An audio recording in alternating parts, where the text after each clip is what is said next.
하나님께서 오늘 우리에게 주시는 말씀은 히브리서 11장 17절로부터 22절까지의 말씀입니다. 히브리서 11장 17절로부터 22절까지의 말씀을 제가 받들어 읽겠습니다. 아브라함은 시험을 받을 때에 믿음으로 이삭을 드렸으니 그는 약속들을 받은 자로 돼 그 외아들을 드렸느니라. 그에게 이미 말씀하시기를 내 자손이라 칭할 자는 이삭으로 말미암으리라 하셨으니 그가 하나님의 능히 이삭을 죽은 자 가운데서 다시 살리실 줄로 생각한지라. 비유컨대 그를 죽은 자 가운데서 도로 받은 것이니라. 믿음으로 이삭은 장차 있을 일에 대하여 야곱과 에서에게 축복하였으며 믿음으로 야곱은 죽을 때에 요셉의 각 아들에게 축복하고 그 지팡이 머리에 의지하여 경배하였으며 믿음으로 요셉은 임종시에 이스라엘 자손들이 떠날 것을 말하고 또 자기 뼈를 위하여 명하였으며. 아멘.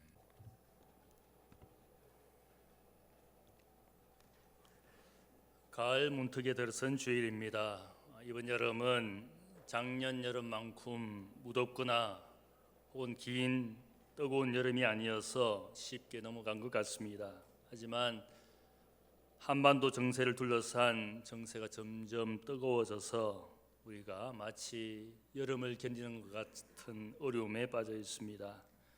우리가 모일 때마다 교회와 나라와 또 민족을 위해서, 가정을 위해서 기도하지 않을 수 없습니다. 열심히 우리가 새벽을 깨우면서 또 우리의 가정에서나 일터에서나 또 교회에서 열심히 기도해야 되겠습니다. 지난 주간에 우연히 텔레비전에서 재방송하는 PD수첩 프로그램을 보게 되었습니다. 성락교회의 원로 목사인 김기동 목사에 대한 고발이었습니다.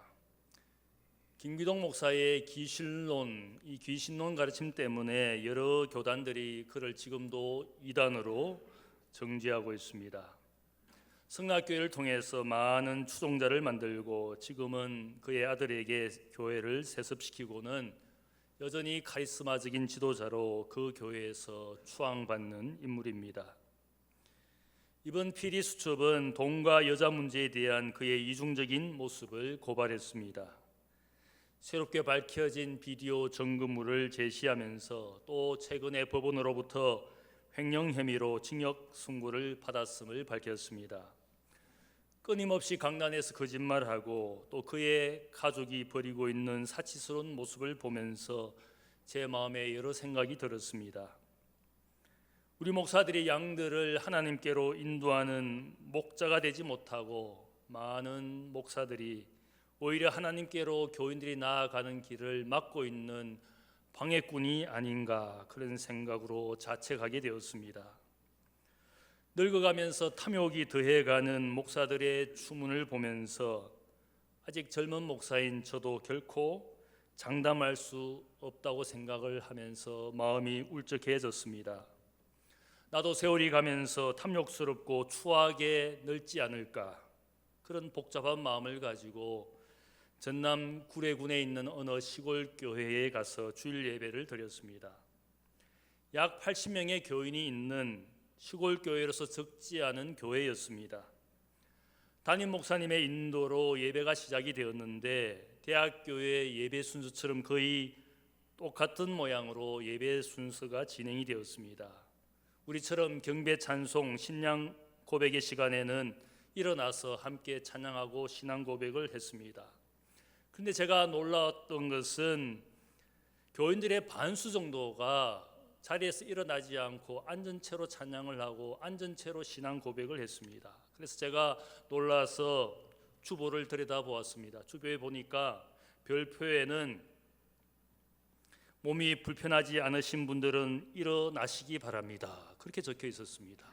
우리 교회 주보를 보면 별표는 일어서시기 바랍니다 이렇게 적혀 있는데 거기에 보니까 몸이 불편하시지 않는 분들만 일어나시기 바랍니다 이렇게 적혀 있었습니다. 제가 이 문구를 보고서는 앉아있는 분들을 살펴보았습니다. 대부분 70이 넘은 분들이고 얼굴은 쪼글쪼글하고 머리카락은 뽀글뽀글한 할머니들이었습니다. 연로한 분들이었고 아마 오랜 농사일로 무릎이 좋지 않은 그런 할머니가 대부분이었습니다. 서서 찬양하고 신앙 고백하는 제가 가장 젊은 사람이었습니다. 예배를 드리면서 제 마음에 감동이 왔습니다. 시골에서 밭일을 하면서 몸은 병들고 모습은 추하게 되었지만, 그래서 이제는 예배 순서도 함께 따라하기 힘든 몸이 되었지만, 그 긴 세월 동안 여전히 그 모습으로 교회를 섬기는 그 믿음의 노년이 너무 아름답게 보였습니다. 추한 늙은이가 아니라 아름다운 노년의 모습이었습니다. 오늘 본문 이야기를 보면 믿음으로 살았던 아름다운 사람들의 이야기를 하는데 그 공통점이 노년의 이야기를 하고 있습니다. 우리가 아는 대로 히브리서 11장은 믿음의 전당이라고, 그래서 거기에 믿음의 영웅들이 거기에 목록에 올라 있습니다. 이분들은 하나같이 오랜 세월을 살았던 그런 노인들입니다. 창세기에 나오는 아브라함, 이삭, 야곱, 요셉에 대해서 히브리서의 저자인 사도는 그들의 믿음을 칭송할 때에 젊은 날의 믿음을 이야기하지 않고 그들의 노년에 보여준, 죽음을 앞에 두고 노년에 보여준 그들의 믿음을 칭송하고 있습니다. 노인이 되면 어떻습니까? 젊은이와 다르게 남은 세월이 많지 않기 때문에 죽음을 더욱 생각하게 됩니다. 죽음과 죽음 이후의 미지의 세계에 대해서 두려움이 일어납니다. 우리 모두는 죽음을 별로 심각하게 생각하지 않다가 큰 병이 들거나 혹은 사랑하는 가족 누군가의 죽음을 우리가 보면서 죽음의 불행, 죽음의 슬픔을 경험하게 됩니다. 죽음의 벽 앞에 우리 모두가 좌절하고 결국 두려워하는 내 자신을 발견하게 됩니다. 우리 모두가 죽음을 두려워하지 않을 수가 없습니다. 죽음은 불행한 것이고, 죽음은 슬픈 것이고, 죽음은 사랑하는 사람을 떠나보내는, 영원히 떠나보내는 자리이기 때문에 그 절망과 슬픔이 더한 것이 죽음의 불행입니다. 그래서 모든 인생은 죽음의 두려움 가운데 종노릇하는 인생이라고. 놀라운 것은 히브리서 2장 14절의 말씀을 보면 죽음의 두려움에 종노릇하는 인생들에게 하나님께서 은혜를 주셔서 기쁨의 소식을 전해주셨습니다. 히브리서 2장 14절의 말씀을 함께 찾아보겠습니다. 거기에 보시면 이런 말씀이 있습니다. 히브리서 2장 14절 말씀을 보면 자녀들은 혈과 육에 속하였음에 그도 또한 같은 모양으로 혈과 육을 함께 지니심은 죽음을 통하여 죽음의 세력을 잡은 자 곧 마귀를 멸하시며 또 죽기를 무서워함으로 한평생 매여 종노릇하는 모든 자들을 놓아주려 하심이니 이는 확실히 천사들을 붙들어 주려 하심이 아니요 오직 아브라함의 자손을 붙들어 주려 하심이라. 여기에 보면 인간이 되신 예수 그리스도의 고난과 죽음 그리고 드디어는 부활의 사건을 통해서 우리에게 일어난 하나님의 큰 은혜가 임하였다는 겁니다. 그것은 우리가 이제는 더 이상 죽음에게 종노릇하는 인생이 아니라 부활과 내세의 소망을 가지게 되어서 이제는 이 죽음의 두려움으로부터 자유하게 되었다, 해방하게 되었다. 사망과 사탄의 권세에 매여서 사는 그런 인생이 아니라 죽음으로부터 자유하게 되는 이 놀라운 은혜를 우리 모두가 예수님의 그 고난과 죽음과 부활 때문에 이러한 소망을 가지게 되었다.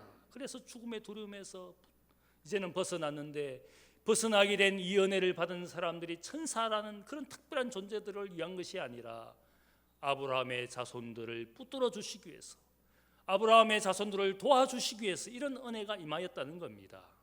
누가 아브라함의 자손입니까? 물론 혈통적으로 아브라함의 자손을 이야기하는 말씀이기도 하지만 또한 오늘도 믿음으로 아브라함의 길을 가는 아브라함의 후손들인 우리들을 위한 하나님의 은혜라는 겁니다. 믿음으로 부활과 내세의 소망을 가지고 사는 우리 모두가 더 이상 죽음을 두려워하지 않게 되었다는 겁니다. 실제로 죽음을 두려워하지 않는 사람들의 이야기를 히브리서 11장이 이야기합니다. 이들의 공통점이 무엇입니까? 아브라함, 이삭, 야곱, 요셉, 이 이야기의 공통점이 무엇입니까? 이들은 죽음의 두려움을 넘어선 믿음의 노인들이라는 겁니다. 아브라함은 어떤 사람입니까? 우리가 아는 대로 100세에 그의 아내 사라가 90세에 하나님의 약속 가운데 아들 이삭을 낳았습니다. 우리가 아마 여러분들 노인들을 보면 특별히 100세가 되신 혹시 남자의 모습을 본 적이 있습니까? 그 모습을 보면 여전히 장수하시는 분이지만 그 몸은 연약하고 병든 참 사람 구실하기 힘든 몸이라고 우리가 보지 않습니까? 히브리서 11장 12절을 보면 100세가 된 아브라함의 몸을 비유하기를 죽은 자와 같은 사람이다. 죽은 몸과 같은 존재였다. 거기에 100세의 남자의 몸에서 생명을 이야기하고 건강을 이야기하고 활력을 이야기하기에는 불가능한 그런 100세 된 남자의 몸을 가진 아브라함이었습니다. 여러분이 가끔 동물의 세계에서 침팬지나 오랑우탕의 그런 이야기를 듣거나 보게 됩니다. 거기에 보면 그들은 작은 무리를 이루어서 살면서도 그들 가운데 가장 강력한 수컷이 지도자 노릇을 합니다. 이 무리 가운데도 정치가 있습니다. 라이벌을 견제하고 또한 억압하기도 합니다. 강력한 수컷, 왕 같은 그 수컷은 모든 암컷들을 차지합니다. 약한 수컷들의 아부를 받으면서 그들에게 아량을 베푸는 그런 지도자 수컷의 모습이 거기에 나옵니다. 그런데 세월이 흘러서 지도자 수컷이 약해지거나 나이가 들거나 혹은 병이 들면 젊은 수컷들이 반항을 하기 시작합니다. 드디어는 몇 마리 동료들과 함께 지도자 수컷을 몰아냅니다. 밀려난 수컷은 이제는 몸에서 빠지기 시작한 털을 마치 취미처럼 뽑아내는 그런 모습을 보여주면서 결국은 쓸쓸히 홀로 죽어갑니다. 어쩌면 우리 인간도 비슷할지 모르겠습니다. 사람마다 노화의 시간은 다릅니다. 아직 젊은 나이이지만 머리가 휘어지고 혹은 털과 눈썹이 휘어지고 빠지는 분이 있지 않습니까? 피부에 주름살이 생기고 기억력이 누구보다 일찍 감퇴하는 분들이 있지 않습니까? 여러분 왜 저를 열심히 주목합니까? 보기보다 늙었네 그런 생각을 할지 모르겠습니다. 노화의 속도가 다르고 수명이 다른 것이 우리의 모습입니다. 분명한 진리가 하나 있습니다. 노화의 속도도 다르고 수명도 다르지만 우리 모두가 노인이 되어 간다는 것입니다. 우리 모두가 죽음에 가까이 가고 있는 것입니다. 결코 막을 수도 늦출 수도 없는 것이 우리의 인생입니다. 믿음의 사람들도 결국 늙고 병들고 죽는 것은 마찬가지입니다. 그래서 히브리서 11장 13절의 말씀은 이렇게 합니다. 이 사람들은 다 믿음을 따라 죽었으며, 믿음을 가지고 있지만 늙고 병들고 죽었다는 겁니다. 믿음을 가졌기 때문에 다른 사람과 다르게 영원히 이 땅에서 살았다, 병들지 않고 약해지지 않고 늙어지지 않고 살았다라고 말하지 않습니다. 믿음을 가졌지만 이 사람들도 다 늙고 병들고 죽었다는 겁니다. 하지만 이들이 믿음 없는 다른 사람과 다른 한 가지 모습은 죽음을 넘어서는 믿음을 가지고 하나님의 약속을 바라보는 소망의 삶을 마지막까지 사는 노년이었다. 그렇게 말씀하고 있습니다. 오히려 죽음을 두려워하지 않고 환영하고 기뻐하는 믿음의 사람들이었다. 그들이 이 땅에서 죽는 죽음을 두려워하거나 아쉬워하지 않는 이유를 말씀합니다. 그들은 다 같이 이 땅에 사는 그들의 인생이 나그네의 삶이라고 생각했고, 이 땅에 사는 그들의 모든 삶 자체가 마치 타향살이하는 외국인처럼 자기의 인생을 그렇게 받아들였다는 겁니다. 이 땅에서의 삶은 나그네고 외국인일 뿐이고 우리는 더 나은 본향을 사모하는 우리의 진정한 고향이라 할 수 있는 하나님 나라를 바라보는 믿음의 생애를 노년까지 죽음을 앞에 두면서도 그런 약속을 바라보는 사람들이었다고 말씀합니다. 그래서 죽음 앞에서도 이들은 환영하고 담대했다고 말하는 겁니다. 믿음을 가진 사람들은 우리의 죽음 앞에 우리의 노년에 이렇게 고백할 수 있어야 됩니다. 그래, 이제는 여기까지. 그러나 다음은 저기에서 나는 영원히 살아갈 거야. 죽음을 안타까워하거나 미련을 두거나 혹은 죽음 때문에 당황할 필요가 없는 것은 우리 모두가 이제는 하나님 앞에서 내가 살았던 인생의 세월은 여기까지, 이제는 저기에서 나는 영원히 살아갈 거야. 그것이 믿음 있는 사람들의 고백입니다. 믿음의 노년에 우리의 죽음 앞에서 우리가 그렇게 고백할 수 있어야 됩니다. 죽음을 환영하고 기뻐하고. 여기가 끝이 아니니까. 16절 말씀이 말씀하는 것처럼 믿음은 더 나은 본향을 사모하게 만듭니다. 죽음이 두렵고 죽음이 안타깝고 아쉽고 한 맺히게 되는 것은 믿음 없는 사람들의 모습입니다.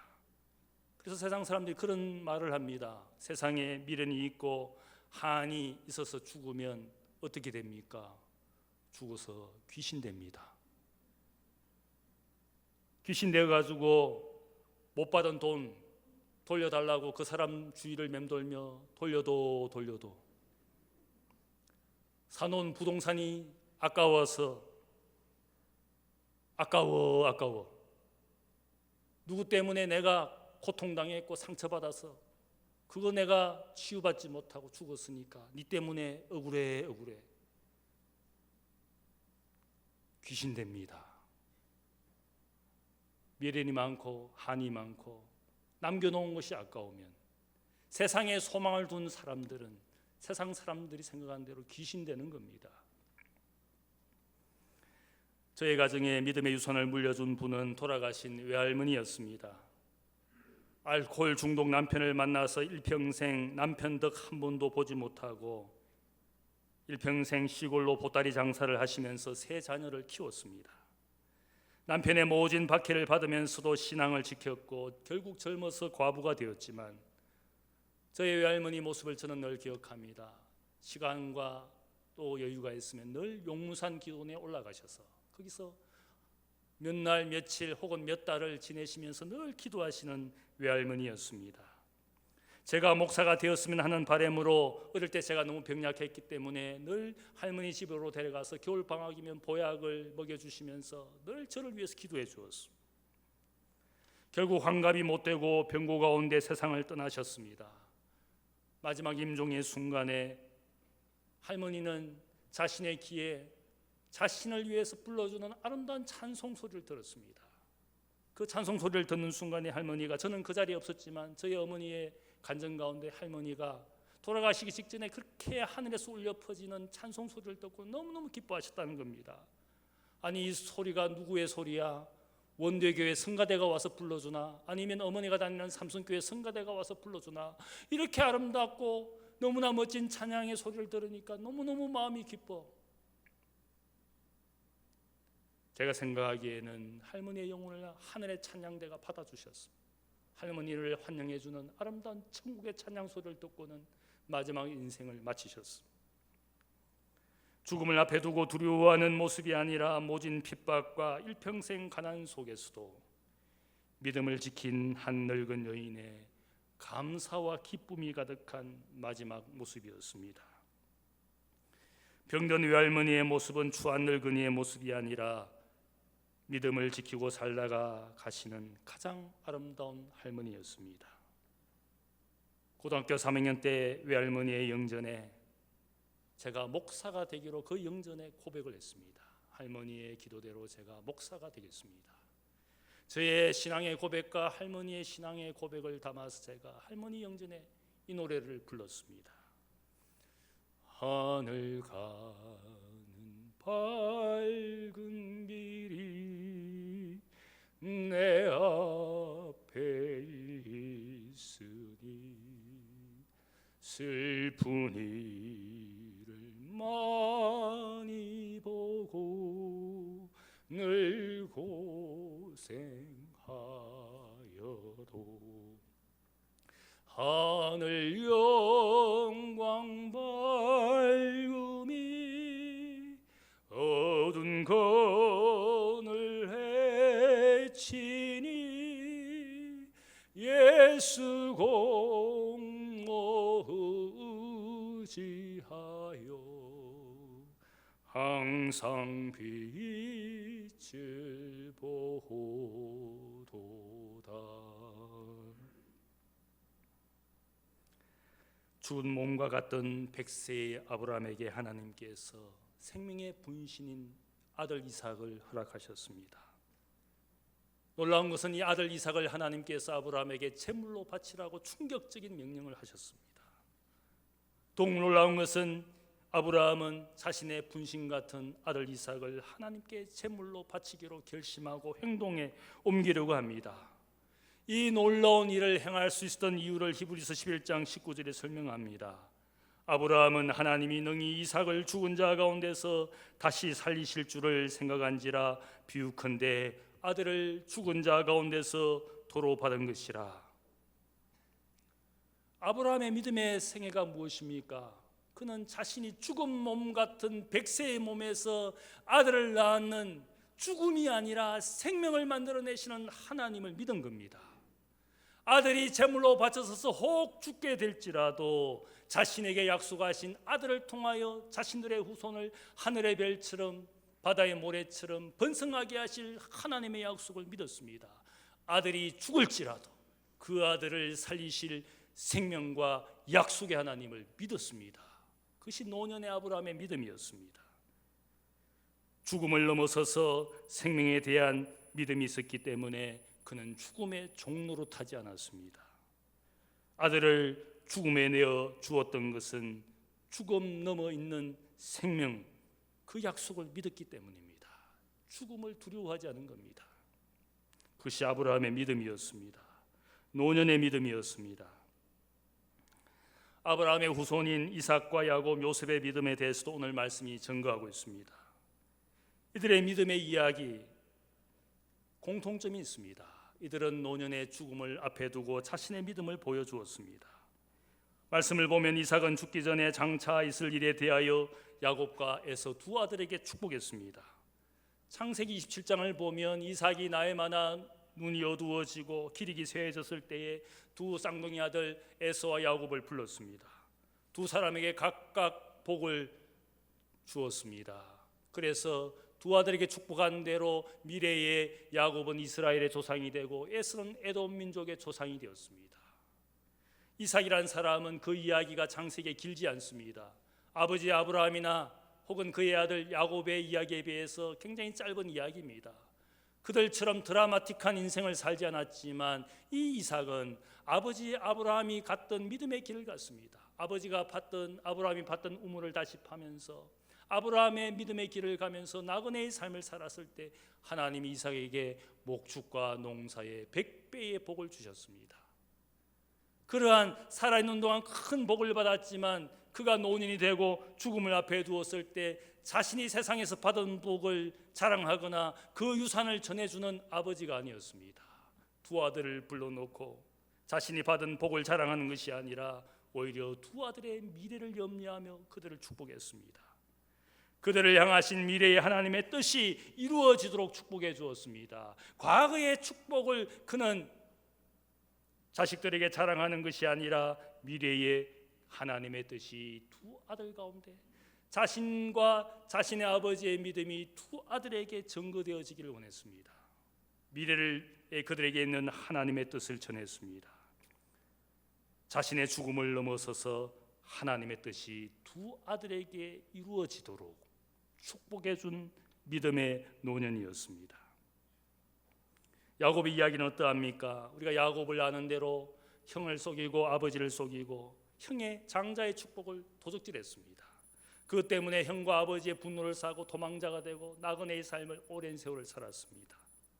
자신이 가장 사랑했던 아들 요셉이 죽었다고 거짓말하는 그 아들들의 거짓말 때문에 일평생 남은 시간을 고통 가운데 삽니다. 가장 사랑했던 아들을 잃었기 때문에. 놀랍게도 애굽 땅에서 죽은 줄 알았던 요셉을 만나게 됩니다. 다른 12아들과 함께 그 애굽 땅에서 평안히 사랑하는 요셉 아들의 품에서 죽으면서 그가 축복을 합니다. 오늘 말씀을 보면 야곱은 죽을 때에 요셉의 각 아들에게 축복하고 그 지팡이 머리에 의지하여 하나님께 경배하였다. 야곱의 일생을 통하여 많은 믿음의 사건들도 있었지만 그 믿음의 사건을 이야기하지 않습니다. 믿음의 그 생의 가장 절정은 죽기 직전 요셉의 두 아들 손자에게 축복한 야곱의 믿음을 이야기합니다. 야곱이 어떻게 축복합니까? 장자의 축복을 요셉의 차자인 에브라임에게 이렇게 장자의 축복을 합니다. 요셉이 당황하고 아버지가 눈이 흐려서 이즈가 없어서 아들을 잘못 이렇게 장자인 므낫세에게 장자의 축복을 해주셔야 된다. 아버지 아닙니다라고 말할 때 야곱이 어떻게 말합니까? 아들아 나도 안다. 왜 그렇게 말하는 겁니까? 자신은 둘째 아들이었습니다. 결코 장자의 복을 받을 수 없는 인생이었지만 하나님의 전적인 은혜로 그 못된 인생을 바꾸어서 야곱이 이스라엘로 바뀌어지고 그가 도적질한 복이지만 그 복을 하나님이 그의 평생에 주셨습니다.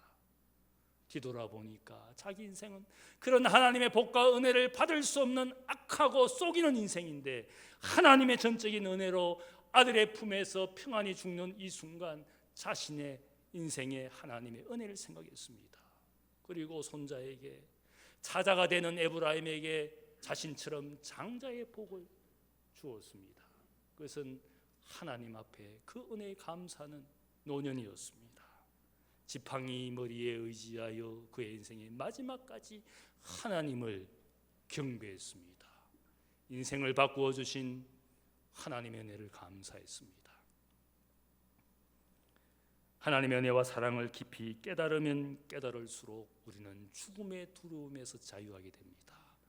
그 은혜와 사랑이 내게 부활과 내세의 약속을 주셨기 때문에 우리는 인생을 여기까지 산다 할지라도 오늘 죽을지라도 감사해야 되는 겁니다. 미련과 한이 없는 겁니다.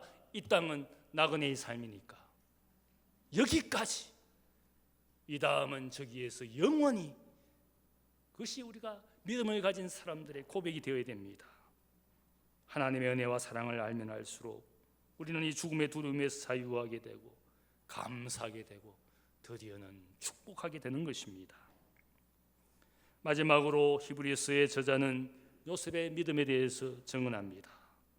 믿음으로 요셉은 임종시에 이스라엘 자손들이 떠날 것을 말하고 또 자기 뼈를 위하여 명하였다. 요셉은 놀라운 사람입니다. 애굽 땅에서 노예살이를 하다가 또한 억울하게 감옥살이를 하다가 결국은 애굽 땅에서 다시 형들을 만나게 됩니다. 용서할 수 없는 형들입니다. 자기를 죽이려 했고 드디어는 애굽의 노예로 팔아버린 결코 용서할 수 없는 형들이지만 그들을 다시 만났을 때 어떻게 용서해 줍니까? 하나님께서 나를 먼저 이 땅에 보내신 것은 당신들이 나를 팔아서 여기에 온 것이 아니라 내 가족들을 기근해서 모든 생명을 구원하시려고 나를 애굽 땅에 먼저 보내주신 하나님의 은혜와 뜻이 있기 때문에 그것을 생각하면 나는 당신들을 용서합니다. 사실은 용서할 수 없는 형들이었어요. 그러나 하나님의 은혜를 생각했습니다.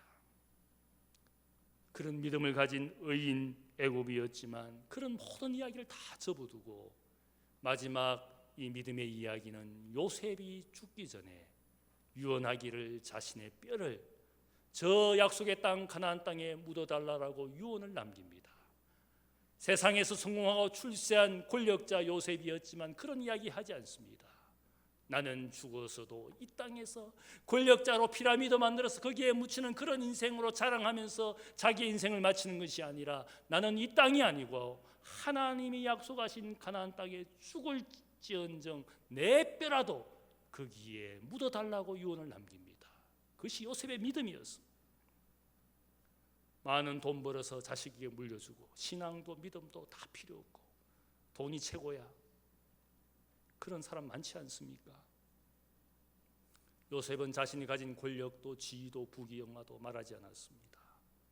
나는 하나님이 약속하신 땅에 내가 뼈라도 묻히기를 원한다.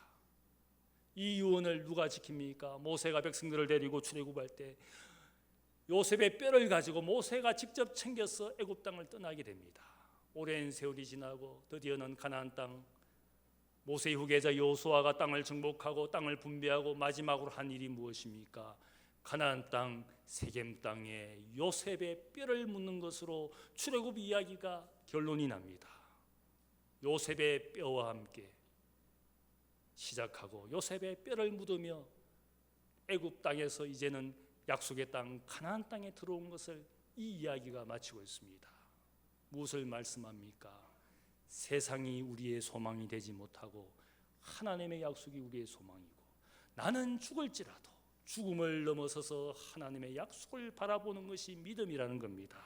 죽음의 두려움을 넘어서서 죽음 이후에도 하나님의 약속이 분명히 이루어질 것을 믿는 그 믿음을 이 요셉이 보여주었습니다.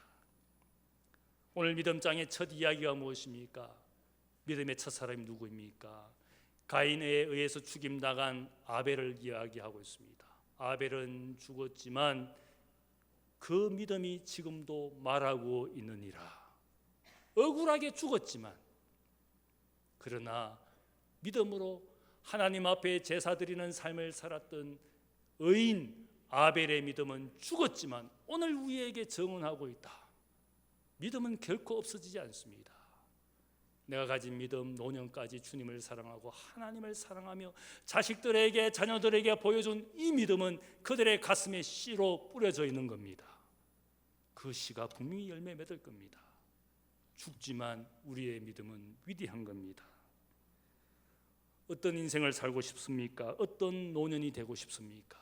끝없이 탐욕적이고 노욕을 부리면서 교인과 또 사람들의 마음에 근심을 남기고 걱정을 만들어내는 그런 노년이 아니라 아름다운 노년의 삶, 믿음으로 죽음을 넘어서도 하나님에 대한 분명한 소망을 가지고 사람들에게 감사하고 기뻐하고 축복하는 노년이 되고 싶지 않습니까?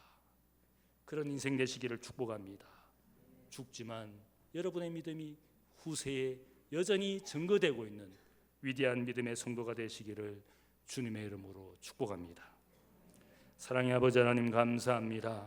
하나님 아버지, 인생의 세월을 살면 살수록 은혜와 사랑에 감사하고 있는지, 모든 사람들이 맞이하는 죽음 때문에 여전히 두려워하며 세상에 대한 미련과 한 때문에 끝없이 안타까워하는 인생으로 살지 않는지, 끝없이 탐욕을 이루기 위하여 노년까지 얼마나 하나님 앞에 추한 인생이 되어가고 있는지 우리 모두가 인생을 뒤돌아봅니다. 하나님 아버지 주신 믿음의 씨를 잘 뿌리고 내 인생도 열매를 맺고 내가 뿌린 또 믿음의 씨가 내 자녀들에게 잘 뿌려져서 그들 인생이 하나님 안에서 아름다운 믿음의 열매를 맺도록 우리의 모든 삶이 하나님 앞에 복되게 하여 주옵소서. 믿음의 청춘도 중요하지만 우리가 믿음의 노년까지 하나님 앞에 신실하게 살아 죽음 너머의 영원한 약속을 바라보며 죽기를 무서워하지 않는, 죽음 앞에 담대하며 감사하며 축복하는 인생으로 하나님께 영광이 되게 하여 주옵소서. 감사하며 예수님의 이름으로 기도하옵나이다. 아멘.